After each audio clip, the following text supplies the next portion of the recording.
Assalamualaikum Ustaz. Waalaikumsalam warahmatullahi wabarakatuh. Saya mau bertanya, di saat pandemi seperti ini, mana yang lebih utama, berkorban atau bersedekah dengan niat membantu saudara kita?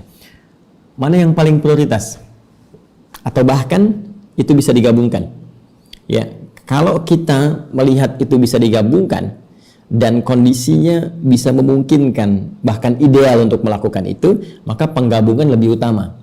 Misal, dengan Anda berniat berkorban, bukankah saat bersamaan Anda pun membantu saudara-saudari kita yang tengah merasakan kesulitan tertentu dalam situasi seperti ini dengan cara membagikan bagian dari daging hewan korban itu, ya kan?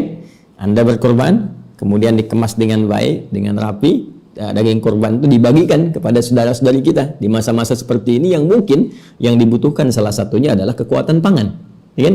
Itu satu. Bahkan di beberapa tempat pembagiannya itu dikemas dengan kemasan yang lebih rapi, ya, seperti ada yang dikalengkan, ya, kemudian diberikan kepada tempat di pelosok-pelosok tertentu, ya, dan seterusnya. Dan ini jika dimungkinkan, ini akan lebih bagus penggabungan dua hal ini. Hanya biasanya begini, ada kejadian-kejadian spesifik yang mengikat satu keadaan tertentu yang tidak sama dengan yang lain. Misal, ya, dalam kondisi kita akan berkorban kepada Allah, misalnya tetangga kita punya kesulitan tertentu, apakah akan mengalami satu tindakan, ya, operasi misalnya karena penyakit tertentu, atau karena kondisi keuangan yang sulit, ya, ada hal yang memang dibutuhkannya bukan bagian dari daging korban misalnya, maka mana yang kemudian didahulukan dalam hal ini?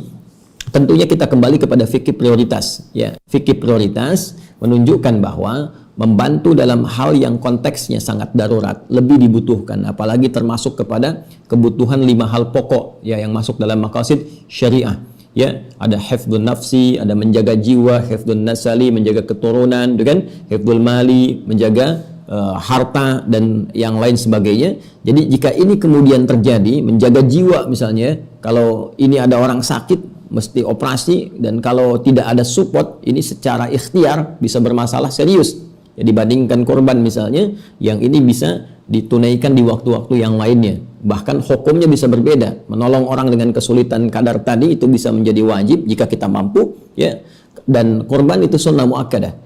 Maka dalam kondisi ini kita bisa mendahulukan untuk membantu kawan yang kesulitan ini, maka dengan izin Allah Subhanahu wa taala kita akan bisa mendapatkan 2 pahala di situ. Satu, pahala membantu saudara kita ini, dengan membantu dia maka satu masa Allah akan memberikan kadar kemudahan saat kita mendapatkan kesulitan.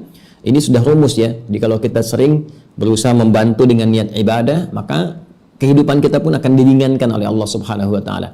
Allah akan datangkan bantuan-bantuan tertentu bahkan dari sisi-sisi yang tidak kita duga, ya.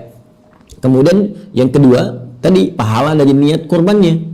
Ya, jadi dengan berniat itu, karena sudah ada wujudnya, dia sudah berniat, dan satu ibadah dihukumi dengan niatnya. Dengan hadis Nabi SAW, innamal a'malu binniyat, ya, sungguh semua amalan itu dihitung berdasarkan niatnya.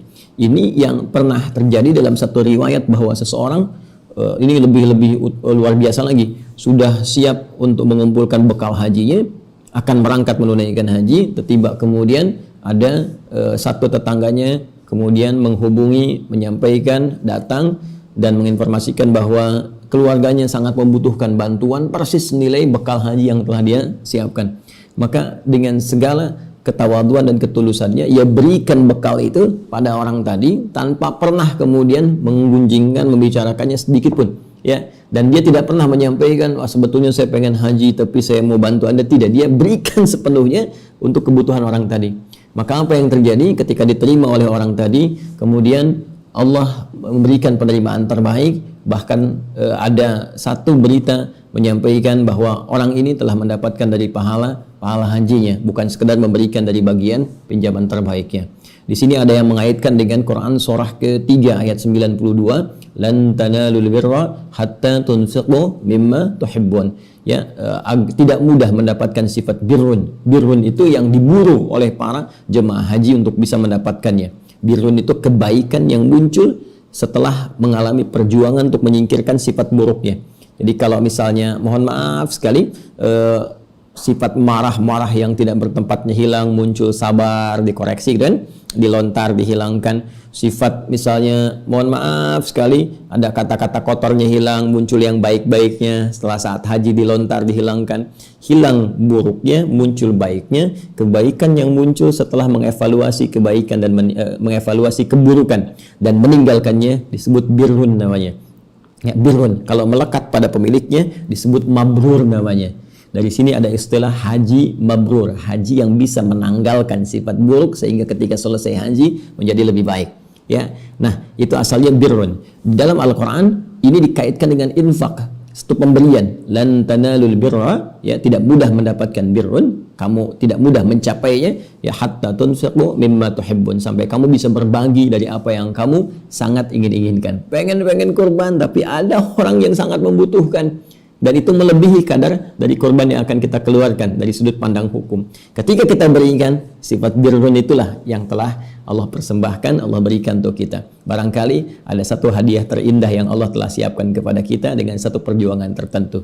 Jadi secara singkat, berikan bantuan kepada yang lebih membutuhkan dan semoga Allah memberikan dua pahala di sini, pahala menolong saudara kita dengan izin Allah dan juga pahala untuk niat berkorban.